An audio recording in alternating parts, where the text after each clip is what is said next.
Welcome back to Live Athletic. My name is Justin Lang, exercise physiologist. On today's movement perspective, we're looking at knees and the high performance athlete. So guys, if you're sitting here watching this, you've either probably got some knee issues or you haven't had any knee issues yet. And if you haven't had knee issues, I guess the aim of the game is to prevent them from coming on. And if you have got knee issues, well, your goal is to probably restore some of your knee joint health and obviously maintain what you've got going forward.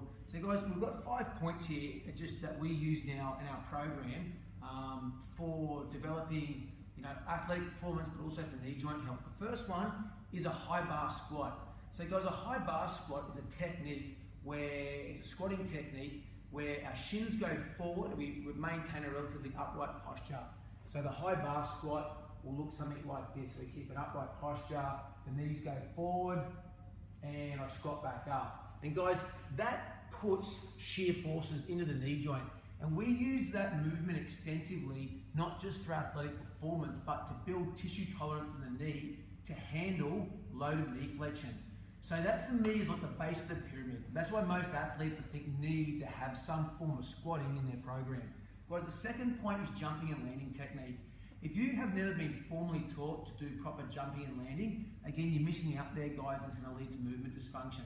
So this can be, we can scale this from things like just the beginning progressions where we're on single leg and just practicing decelerating into the bottom of a jumping position. That can be moved to some jumping and landing. And then we can obviously progress that to continuous bounding and scale the height and the length of the jumps.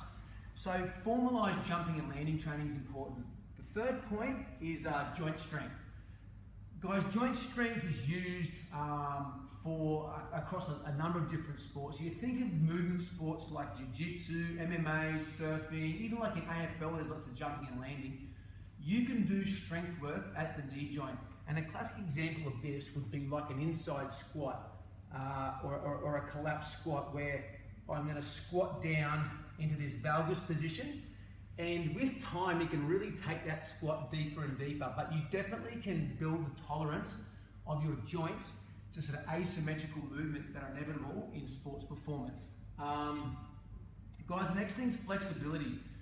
Obviously, guys, if you're tight at one joint, it will cause a reaction down the body. So a really good example, not a bad little test for you to do, is do like a Cossack squat or a single leg type squat with this hip twist in it. So this is a movement where we squat down, we internally rotate, come back out, and squat back up. We can do that both sides. Now, it makes sense that if you're tight in the hips, that when you do that valgus movement or that internal rotation movement of the thigh bone, that people often can get a lot of pressure on the medial side of the knee. So if you take that into a sport like surfing, when there's lots of this movement and particularly like landing aerials and that type of thing, it's really important that one, you've got the flexibility to preserve the joints above and below. And then also layering that with strength to be able to control the movement as well.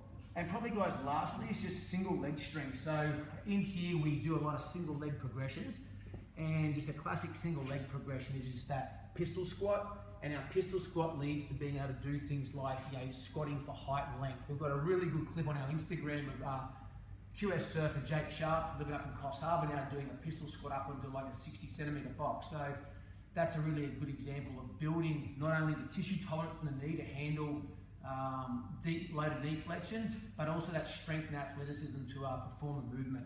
So guys, the idea of that's just to give you an overview of what we do in our program. We've got about 5 QS surfers in our program that are doing something along those lines. And I guess just to go through your program and see, are you ticking those boxes and hitting those areas to make sure that you are looking after your needs. Thanks for listening.